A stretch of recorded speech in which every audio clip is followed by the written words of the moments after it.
నమస్కారం CTV news కి స్వాగతం. హెడ్లైన్స్ చూద్దాం.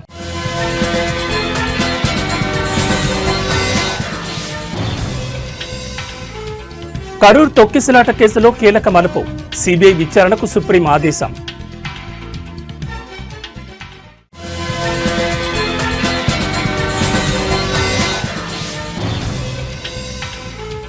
రికార్డు సృష్టించిన బంగారం ధర, తులం పసిడి 1,25,000 మార్కును దాటిన వైనం.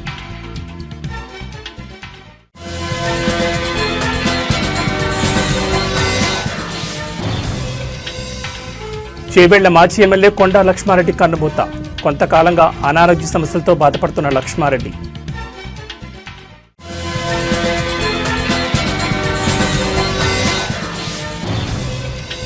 అమరావతిలో సిఆర్డీఏ నూతన కార్యాలయం ప్రారంభం, భూములిచ్చిన రైతులతో కలిసి ప్రారంభించిన సీఎం చంద్రబాబు. ఇక డీటెయిల్స్ చూస్తే తమిళనాడులోని కరూర్లో 41 మంది మృతికి కారణమైన తొక్కిసలాట ఘటన దర్యాప్తులో సుప్రీంకోర్టు సంచలన నిర్ణయం తీసుకుంది. ఈ కేసు విచారణ బాధ్యతలను సెంట్రల్ బ్యూరో ఆఫ్ ఇన్వెస్టిగేషన్ సిబిఐకి అప్పగిస్తూ కీలక ఆదేశాలు జారీ చేసింది. అంతేకాకుండా సిబిఐ దర్యాప్తును పర్యవేక్షించేందుకు సుప్రీంకోర్టు మాజీ న్యాయమూర్తి జస్టిస్ అజయ్ రస్తోగి నేతృత్వంలో ఒక కమిటీని కూడా నియమించింది. Justice JK Maheshwari, justice NV అంజారియాలతో కూడిన ధర్మాసనం ఈ మేరకు ఉత్తర్వులు ఇచ్చింది. ప్రముఖ నటుడు విజయ్ స్థాపించిన తమిళగ వెట్రి కళగం పార్టీతో పాటు బీజేపీ, తమిళనాడు నేతలు దాఖలు చేసిన పిటిషన్లపై విచారణ జరిపిన న్యాయస్థానం ఈ నిర్ణయాన్ని ప్రకటించింది. అక్టోబర్ 10న ఈ పిటిషన్లపై వాదనలు ముగియగా ధర్మాసనం తీర్పును రిజర్వ్ చేసింది. తమిళనాడు పోలీసుల ఆధ్వర్యంలో జరిగే దర్యాప్తు నిష్పక్షపాతంగా సాగే అవకాశం లేదని టీవీకే పార్టీ తన పిటిషన్లో తీవ్ర ఆందోళన వ్యక్తం చేసింది. కేవలం రాష్ట్ర పోలీసు అధికారులతోనే హైకోర్టు ప్రత్యేక దర్యాప్తు బృందం ఏర్పాటు చేయడాన్ని పిటిషన్లో తప్పుపట్టింది. ఈ దుర్ఘటన వెనుక ఏదైనా కుట్రకోణం ఉండే అవకాశం ఉందని అనుమానం వ్యక్తం చేసింది.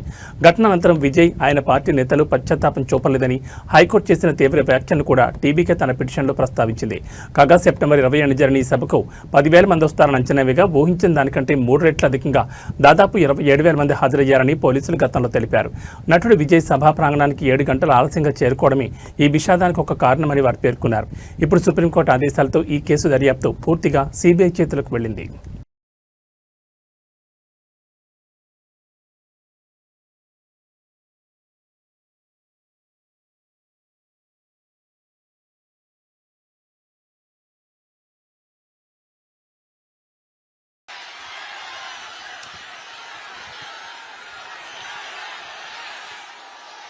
கரூர்ல விமான நிலையம் வந்தா போறீங்களா சார்? போயிடுங்க. அதான் கேட்டேன், அப்பவே கேட்டேன், போயிடுங்க. நண்பா கொஞ்சம் வழி விட்டுருங்க. బంగారం ధరలు కొనుగోలుదారులకు చుక్కలు చూపిస్తూ సరికొత్త గరిష్టాలకు చేరుకున్నాయి. గతంలో ఎన్నడూ లేని విధంగా 10 గ్రాముల బంగారం ధర ఏకంగా 1,25,000 రూపాయల మైలురాయిని దాటి ఆల్ టైం రికార్డు సృష్టించింది. గత 10 రోజులుగా పెరుగుతూ వస్తున్న పసిడి ధర సోమవారం కూడా అదే జోరును కొనసాగించింది. బంగారంతో పాటు వెండి ధరలు కూడా పరుగులు పెట్టడం మార్కెట్లో కలకలం రేపుతోంది. బులియన్ మార్కెట్ వివరాల ప్రకారం సోమవారం 24 క్యారెట్ల 10 గ్రాముల బంగారం ధర 320 రూపాయలు పెరిగి తుది ధర 1,25,400కు చేరింది. అదేవిధంగా 22 క్యారెట్ల పసిడిపై 300 రూపాయలు పెరగడంతో దాని ధర 1,14,950గా నమోదైంది. ఆంధ్రప్రదేశ్, తెలంగాణలో కూడా ఇవే ధరలు అమలవుతున్నాయి. మరోవైపు వెండి ధర కూడా భారీగా పెరిగింది. ఒక్కరోజే కిలో వెండిపై ఏకంగా 5,000 పెరగడంతో తెలుగు రాష్ట్రాల్లో దాని ధర 1,95,000కు చేరింది. పండుగలు, శుభకార్యాలతో సంబంధం లేకుండా ధరలు వరుసగా పెరుగుతుండడం ఆందోళన కలిగిస్తోంది. ప్రస్తుత మార్కెట్ ధరలను బట్టి చూస్తే సమీప భవిష్యత్తులో బంగారం, వెండి ధరలు మరింత పెరిగే అవకాశం ఉందని మార్కెట్ నిపుణులు అంచనా వేస్తున్నారు.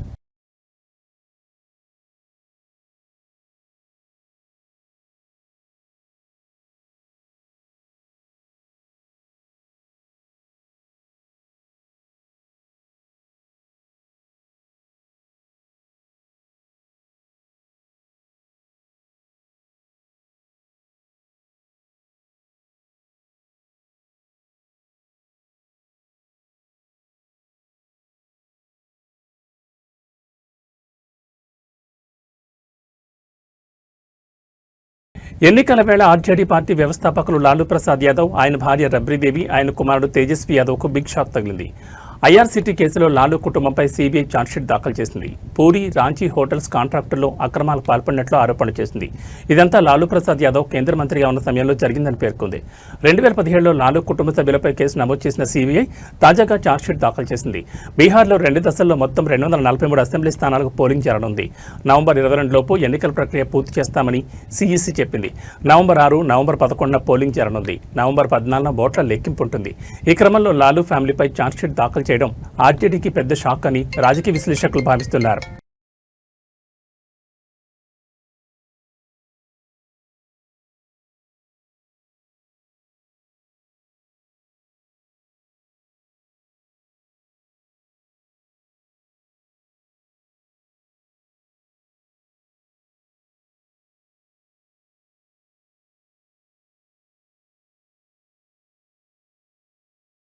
కాంగ్రెస్ పార్టీ సీనియర్ నేత చేవెళ్ల మాజీ శాసనసభ్యుడు కొండా లక్ష్మారెడ్డి ఈ ఉదయం కన్నుమూశారు. గత కొంతకాలంగా అనారోగ్య సమస్యలతో బాధపడుతున్న ఆయన హైదరాబాద్లోని హైదర్గూడ అపోలో ఆసుపత్రిలో చికిత్స పొందుతున్నారు.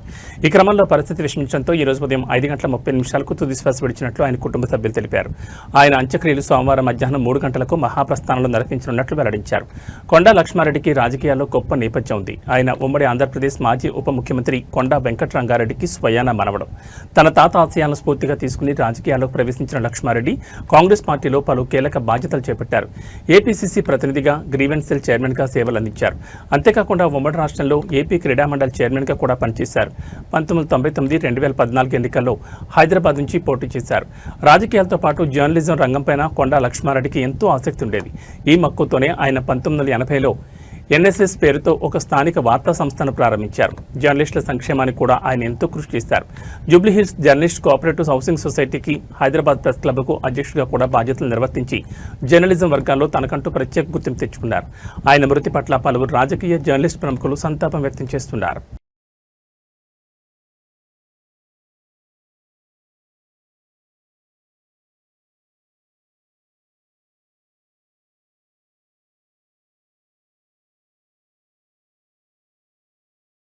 దేశంలోని 4 రాష్ట్రాల్లో ఖాళీగా ఉన్న 5 అసెంబ్లీ నియోజకవర్గాలకు ఉప ఎన్నికల నగారా మోగింది. భారత ఎన్నికల సంఘం ఇవాళ ఈ మేరకు నోటిఫికేషన్ విడుదల చేసింది. నవంబర్ 11న పోలింగ్ నిర్వహించి నవంబర్ 14న ఓట్ల లెక్కింపు చేపట్టనున్నట్లు స్పష్టం చేసింది. రాజస్థాన్, పంజాబ్, ఒడిశా రాష్ట్రాల్లో ఒక్కో స్థానానికి, జమ్మూ కాశ్మీర్లో 2 స్థానాలకు ఈ ఉప ఎన్నికలు జరగనున్నాయి. రాజస్థాన్లోని అంటా నియోజకవర్గ ఎమ్మెల్యే కన్నర్ లాల్ మీనాపై 20 ఏళ్ల నాటి క్రిమినల్ కేసులో కోర్టు తీర్పు కారణంగా అనర్హత వేయబడింది. ఈ ఏడాది మే 23న స్పీకర్ వాసుదేవ్ దేవనాని ఆయన సభ్యత్వాన్ని రద్దు చేయడంతో ఆ స్థానం ఖాళీ అయింది. ఇక్కడ అక్టోబర్ 21 నుంచి నామినేషన్ ప్రక్రియ ప్రారంభం కానుంది. ఇక ఒడిశాలోని నువాపడ బీజేడీ ఎమ్మెల్యే రాజేంద్ర ధోలాకియా, పంజాబ్లోని తర్న్ తారన్ ఆప్ ఎమ్మెల్యే కశ్మీర్ సింగ్ సోహాల్ మరణించడంతో ఆ స్థానాలకు ఉప ఎన్నికలు అనివార్యమయ్యాయి. రాజేంద్ర ధోలాకియా సెప్టెంబర్ 8న చెన్నైలో చికిత్స పొందుతూ కన్నుమూశారు. ఈ 2 రాష్ట్రాల్లో నామినేషన్ ప్రక్రియ అక్టోబర్ 20-21 తేదీల్లో మొదలవుతుంది. వీటితో పాటు జమ్మూ కాశ్మీర్లోని నాగ్రోటా, బుద్గామ్ అసెంబ్లీ నియోజకవర్గాలు కూడా ఉప ఎన్నికల షెడ్యూల్ను ఈసీఐ ప్రకటించింది. అన్ని నియోజకవర్గాల్లోనూ నామినేషన్ల పరిశీలన, ఉపసంహరణ ప్రక్రియలను అక్టోబర్ చివరి వారం నాటికి పూర్తి చేసి నవంబర్ 11న ఉదయం 7 గంటల నుంచి సాయంత్రం 6 గంటల వరకు పోలింగ్ నిర్వహించనున్నట్లు అధికారులు తెలిపారు. ఈసీఐ ప్రకటనతో ఈ 5 నియోజకవర్గాల్లో ఎన్నికల కోడ్ తక్షణమే అమల్లోకి వచ్చింది.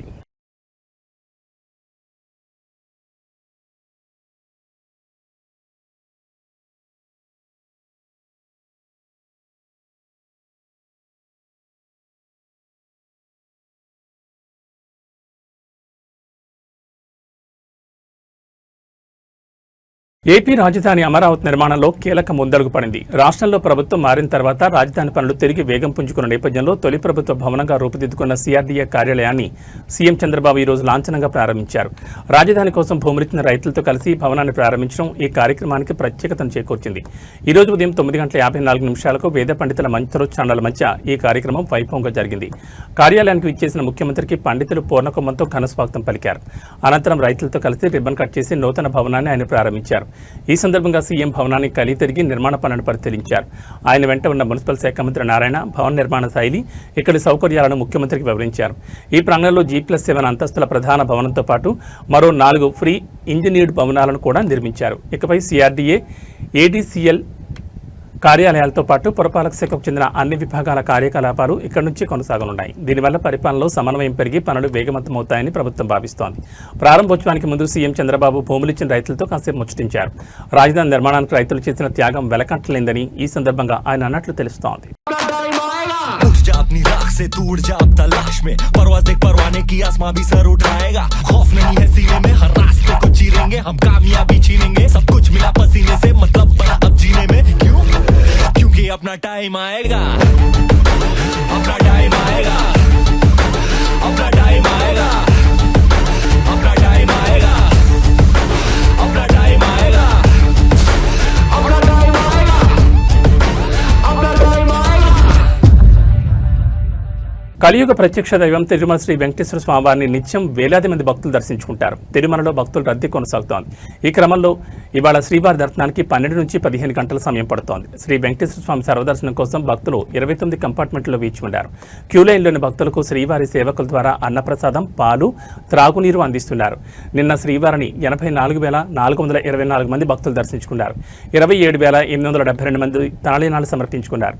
శ్రీవారి హుండీ ఆదాయం 4.06 కోట్లు వచ్చిందని టీటీడీ అధికారులు తెలిపారు.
ఉపరితల ఆవర్తన ప్రభావంతో ఆంధ్రప్రదేశ్లోని పలు జిల్లాల్లో మరో 3 రోజుల పాటు వర్షాలు కురిసే అవకాశం ఉందని అమరావతి వాతావరణ కేంద్రం ఒక ప్రకటన విడుదల చేసింది.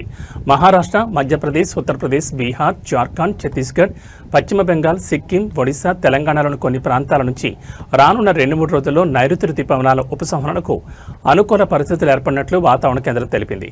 నైరుతి బంగాళాఖాతం దక్షిణ తమిళనాడు తీర ప్రాంతాలపై ఉపరితల ఆవర్తనం సగటు సముద్ర మట్టానికి సుమారు 5.8 కిలోమీటర్ల ఎత్తు వరకు వ్యాపించున్నట్లు పేర్కొంది. అంతేకాకుండా ఉత్తర తమిళనాడు తీరం, నైరుతి బంగాళాఖాతం ప్రాంతాల్లో సగటు సముద్ర మట్టానికి 3.1 కిలోమీటర్ల ఎత్తులో మరో ఉపరితల ఆవర్తనం ఉండగా అది నైరుతి బంగాళాఖాతం దక్షిణ తమిళనాడు తీరం మీదుగా ఉన్న మరో ఆవర్తనంతో కలిసిపోయిందని తెలిపింది. దీని ప్రభావంతో రాబోయే 3 రోజుల పాటు ఆంధ్రప్రదేశ్లోని ఉత్తర, దక్షిణ కోస్తా జిల్లాలు, రాయలసీమ ప్రాంతాలు, యానాంలో తేలికపాటి నుంచి మోస్తరు వర్షాలు కురిసే అవకాశం ఉంది. కొన్ని ప్రాంతాల్లో ఉరుములు, మెరుపులతో కూడిన వర్షాలు కూడా కురిసే అవకాశం ఉందని వాతావరణ శాఖ అంచనా వేసింది.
నల్గొండ జిల్లా నాగార్జున సాగర్కు కొనసాగుతున్న వరద ప్రవాహం ప్రాజెక్టు యొక్క పూర్తి స్థాయి నీటి మట్టం 590 అడుగులు కాగా ప్రస్తుతం 590 అడుగులుగా కొనసాగుతోంది.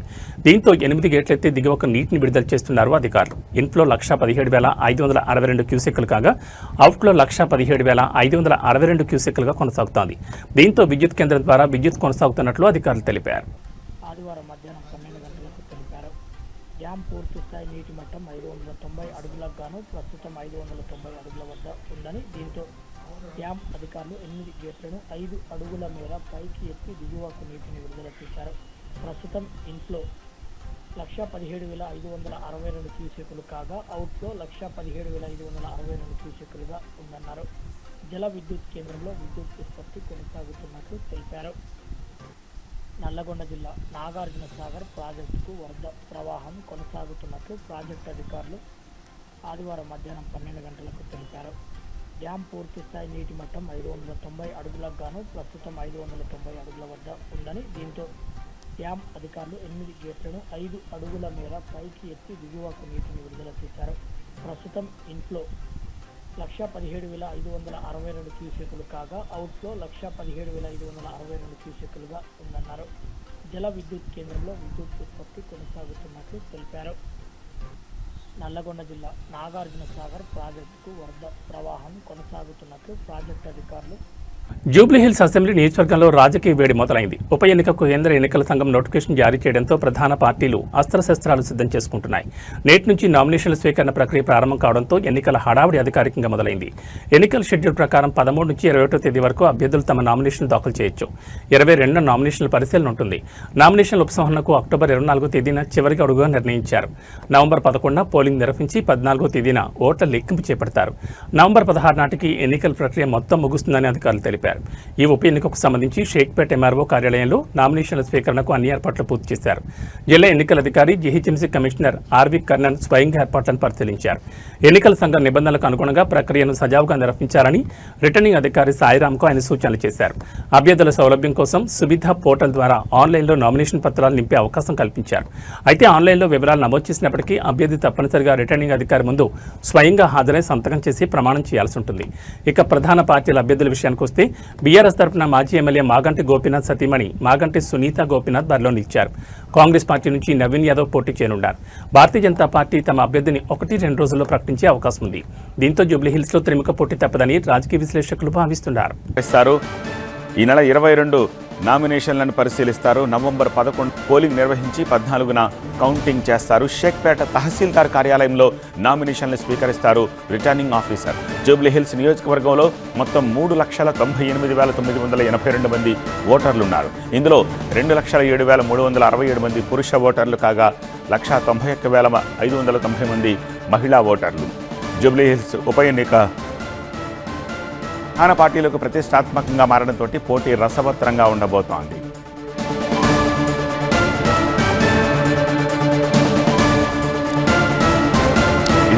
డాక్టర్ బిఆర్ అంబేద్కర్ కోనసీమ జిల్లా ముమ్మడివరం నియోజకవర్గం ముమ్మడివరం మండలం లంక టానేలంక గ్రామం వద్ద గోదావరిలో పెను ప్రమాదంలో తుట్టులు తప్పింది. పొలం పనుల కోసం గోదావరి మధ్యలో ఉన్న లంక ప్రాంతానికి వెళ్లి తిరిగి వస్తున్న 10 మంది రైతుల పడవ దిగే క్రమంలో ఈ ప్రమాదం చోటు చేసుకుంది.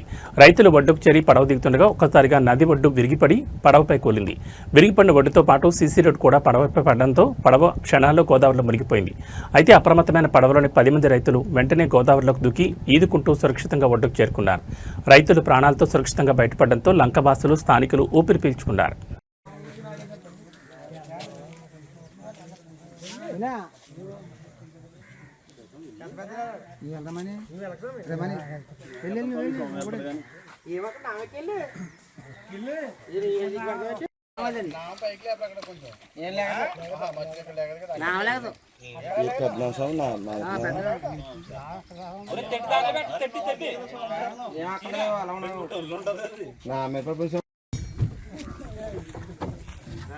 ఎక్కు నా ఎక్కించామా ఇద్దరు ఎక్కండి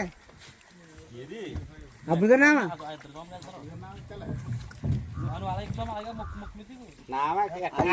ఎక్కమంటే ఎక్కండి దాని మీద ఎక్కండి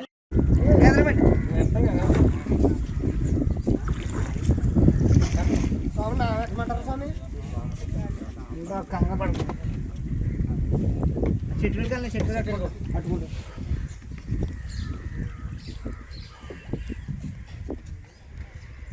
కర్రలతో ఏమో కర్రలు అడిపోతున్నాయి చేతుల్లో కర్రలు కర్రలు రైతులు ఉంటే పర్లేదు కర్ర రైతులు కదా ఇరిగిపోద్ది కింద హిందూపురం నియోజకవర్గ వ్యాప్తంగా అనారోగ్యంతో బాధపడుతూ ఆసుపత్రిలో చికిత్స చేయించుకున్న లబ్ధిదారులకు ముఖ్యమంత్రి సహాయ నిధి నుంచి ఆర్థిక తోడ్పాటు అందింది. హిందూపురం ఎమ్మెల్యే నందమూరి బాలకృష్ణ ఆదివారం 69 మంది లబ్ధిదారులకు మొత్తం 45 లక్షల విలువైన చెక్కులను పంపిణీ చేశారు. ఈ సందర్భంగా ఎమ్మెల్యే బాలకృష్ణ మాట్లాడుతూ అనారోగ్య సమస్యలతో ఆసుపత్రిలో చికిత్స చేయించుకున్న వారికి అయిన ఖర్చులో 70% వరకు ప్రభుత్వం సీఎం సహాయ నిధి కింద నిధులు మంజూరు చేసి ఎన్నో కుటుంబాలకు తోడ్పాటునిస్తుందని లబ్ధిదారులకు వివరించారు.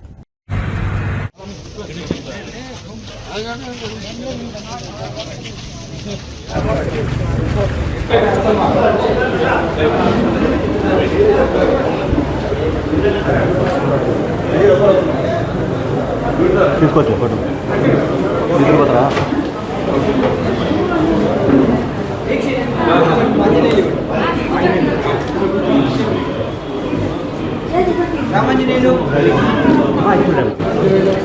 ఓకే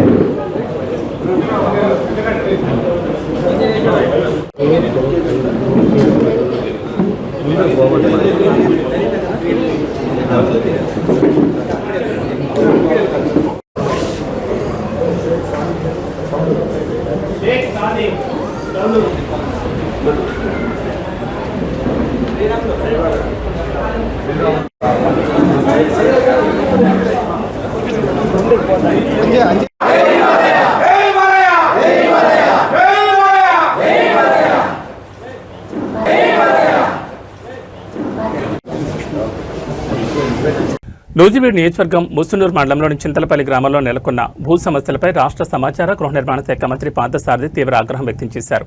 ఆదివారం గ్రామంలో పర్యటించిన మంత్రి సమస్యలను తక్షణం పరిష్కరించాలని అధికారులను ఆదేశించారు. ఈ సందర్భంగా గ్రామ రైతులు తమ భూముల ఆన్లైన్ నమోదు కావడం లేదని మంత్రికి ఫిర్యాదు చేశారు. భూ సమస్యల విషయంలో విలేజ్ రెవెన్యూ ఆఫీసర్ నిర్లక్ష్యంగా వ్యవహరిస్తున్నారని ఆరోపించారు. ఒక రైతు భూమిని ఆన్లైన్ చేస్తానని 20 రోజులు తిప్పించుకుని 10,000 డిమాండ్ చేశారని రైతులు మంత్రికి తెలిపారు. ఒక్కొక్కడు ఎందుకు మళ్ళీ ఎందుకు మరి రేపు ఎలక్షన్స్ వస్తున్నాయి. ఊరంతా కలిపి 1 లక్ష రూపాయలు లేదా 5 లక్షలు ఇవ్వాలంటే మాట్లాడి వాళ్ళు ఎలక్షన్లు పెట్టి ఇప్పుడు పెడితే పెడతాం. రేపటి ఇంకా ఒక 4 రోజుల లోపల ఇక్కడ ఆన్లైన్ అప్లికేషన్ పెండింగ్ ఉన్నాయంటే నీ మీద యాక్షన్ తీసుకోవాలి. నువ్వు ఇంటింటికి తిరుగుతావో లేకపోతే బోర్డు పెడతావో లేదా టర్మ్ కేపిస్తావో ఆన్లైన్ చేయించుకోవాల్సిన వాళ్ళ అన్ని అప్లికేషన్లు దయచేసి విఆర్ఓ ఆఫీస్లో సబ్మిట్ చేయగలరు. ఓకే, సబ్మిట్ చేసిన తర్వాత మీ బాధ్యత ఎంఆర్ఓ లాగిన్కి పంపించడం. పంపించిన తర్వాత ఎంఆర్ఓ గారి దగ్గర కూర్చో, ఏమన్నా మా ఊరి ఆన్లైన్ ఉన్నాయి, ఒక రైతులు గొడవ చేస్తున్నారని చెప్పేసి చేయించుకో పని, లేకపోతే మా దృష్టికి తీసుకురా. అంతేగాని నువ్వు ఎక్కడో కూర్చుని తప్పించిన దానికి కాదు. నువ్వు ఇక్కడ విఆర్ఓ అర్థమైందా? ఇంకేమున్నాయి విఆర్ఓ సమస్యలు? చెప్పారు కానీ అందరూ చేయించుకుంటారు కానీ మీరు చెప్పారు. ఇప్పుడు నేను చెప్పేళ్తున్నాను, మళ్ళీ నేను చెప్పినది ఇవన్నీ మామూలు అంటే మాత్రం నా సంగతి తెలియదు. అందరికీ అయ్యేటట్టు చేసుకుంటారు. మామూలు ఇవన్నీ ఎట్లా చెప్తారులే ఎమ్మెల్యేలు మినిస్టర్లు అని చెప్పేసి కనుక ఇది దాటేసావా జాగ్రత్త. నువ్వు రేపు టర్మ్ కేపించు. ఆ నోషనల్ చూసావా, నీ లాగిన్లో 100 ఉన్నాయి, 200 ఉన్నాయి నోషన్. నీకు సంబంధం లేదు, నీకు అప్రూవ్ చేసే అధికారం లేదు. కానీ నీ దగ్గర నుంచి వెళ్తేనే నీ లాగిన్లో నుంచి ఎంఆర్ఓకి, ఎంఆర్ఓ నుంచి సబ్ కలెక్టర్ నుంచి జాయింట్ కలెక్టర్కి వెళ్తే జాయింట్ కలెక్టర్ క్లియర్ చేస్తుంది. జాయింట్ కలెక్టర్ దగ్గర క్లియర్ చేయించుకునే బాధ్యత నాది. అవే చేయాలి, జాయింట్ కలెక్టర్ చేయాలి. ఒకవేళ లేట్ అయితే నేను మాట్లాడుకుంటా అక్కడ. అంతేగా నువ్వేం పంపించుకోకుండా నేషనల్ టు రెగ్యులర్ చేయొద్దన్నారని నువ్వేదో వీళ్ళందరికీ అమాయకులు చెప్తే కుదరదు. తర్వాత ఈ గొర్రెల దారి ఏదో చూసావా, నాకు 2-3 రోజుల్లో ఎవరైనా సరే అవతల పెద్దోడు కానీ చిన్నోడు కానీ దానికి దారి ఇచ్చిన తర్వాత నాతో మాట్లాడాలి. నువ్వు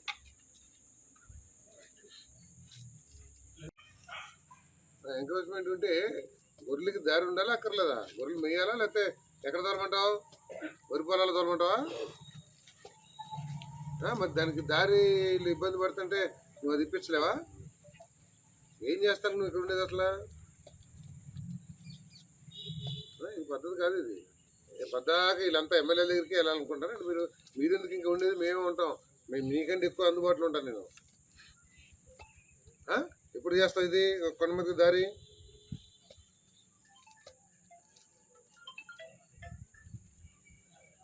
నీ పవర్ ఏంటి? నీ పవర్ ఏంటి అట్లా? అంటే భూములు కాపాడే పవర్ నీది కదా, అది కాదా? మరి ఏంటి ఆర్ఎన్ తీసుకొస్తాను లేకపోతే ఏం చేస్తాను? నీకేమన్నా లావాదేవీలు ఉన్నాయేంటి?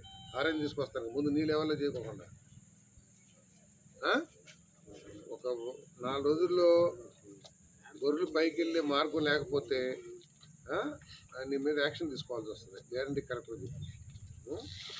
తర్వాత భూమి లేదో ఈ చేయాలంటే కదా ఆన్లైన్లో ఎన్ని ఉంటాయి అసలు? ఆన్లైన్ అప్లికేషన్స్ ఉన్నాయి మీ దగ్గర? ఎన్ని ఉన్నాయి అప్లికేషన్స్? ఎన్ని ఉన్నాయి?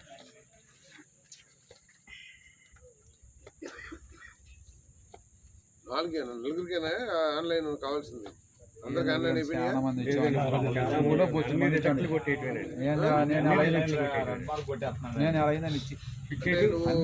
నీ లెవెల్లో రెడ్ మార్క్ కొడతావా లేకపోతే ఎంఆర్ఓకి ఆర్డీఓకి వెళ్తే రెడ్ మార్క్ వస్తుందా? మరి రిజెక్ట్ ఎవరు కొడుతున్నారు?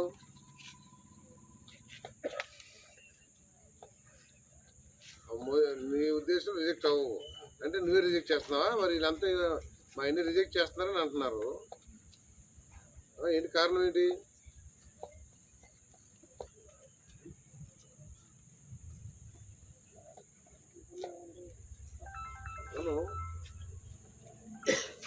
మరి ఇక్కడంతా ఎందుకు అంటున్నారు మరి ఆన్లైన్ కాలేదని? ఎవరెవరు ఉన్నాయి? ఎవరో చెప్పండి, పేర్లు చెప్పండి. ఎవరెవరు వెళ్ళదు ఆన్లైన్? ఎవరెవరు ఉన్నాయి?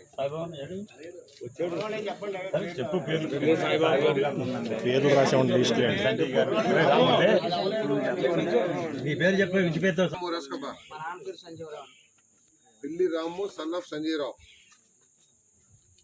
సర్వే నెంబర్ ఎంత తెలుసా? 222/17. ఇతనికి ఆన్లైన్ ఎందుకు ఎక్కట్లేదు నాకు చెప్పాలి, రేపు కల్లా చెప్పాలి. నీకు తెలిసిపోతుందా ఆన్లైన్ ఎందుకు ఎక్కట్లేదు, ఎందుకు ఎక్కింది, ఎక్కే అవకాశం ఉందా లేదా చెప్పగలవా? మీరు రిటైర్ ఇచ్చే నేను డీడీఆర్సీలో గట్టిగా మాట్లాడితే రేపు ముక్కలు పాడు వెళ్ళేసి మీ సబ్ కలెక్టర్ గారు అన్ని నెంబర్ ఇచ్చేస్తారా? మెదక్ జిల్లా కొల్చార మండలం రంగంపేటలోని ప్రాథమిక ఆరోగ్య కేంద్రాన్ని కలెక్టర్ ఈరోజు ఆకస్మికంగా తనిఖీ చేశారు. ఆకస్మిక తనిఖీల్లో భాగంగా కలెక్టర్ ఆసుపత్రిలోని రికార్డులు, మౌలిక సదుపాయాలను క్షుణ్ణంగా పరిశీలించారు. ఓపీ రిజిస్టర్, రోగుల వివరాలు మరియు వారికి అందిస్తున్న చికిత్సను తనిఖీ చేశారు. సిబ్బంది హాజరు పట్టిక, సిబ్బంది సమయపాలన, పూర్తి హాజరును నిర్ధారించుకున్నారు. మందుల స్టాక్ రిజిస్టర్, ఆసుపత్రిలో మందుల నిల్వలు, వాటి సరఫరా గురించి అడిగి తెలుసుకున్నారు. ఆసుపత్రి పరిసరాలు, ఆసుపత్రి లోపల బయట పరిశుభ్రతను పరిశీలించారు. సీజనల్ వ్యాధుల కేసులు ఏమైనా ఉన్నాయా, వాటికి సంబంధించిన మందులు అందుబాటులో ఉన్నాయని ఆరా తీశారు.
ఓన్లీ 2 అయింది.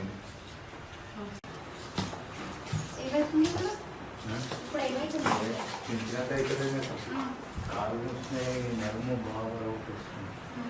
ఈ నాటక తినేస్తుంది.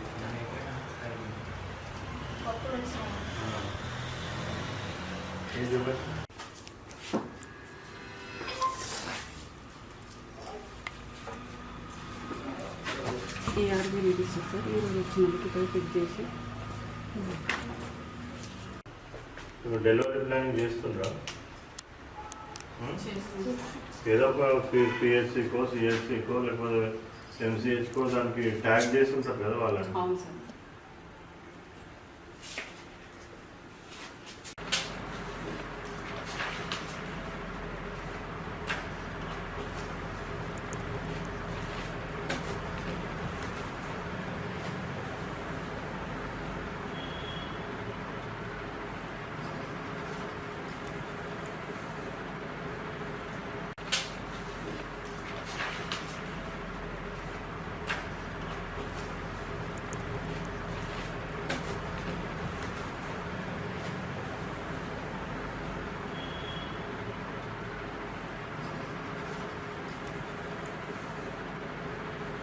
ఏబీ బులెటిన్ విశేషాలు మరో బులెటిన్లో మళ్ళీ కలుసుకుందాం. నమస్కారం.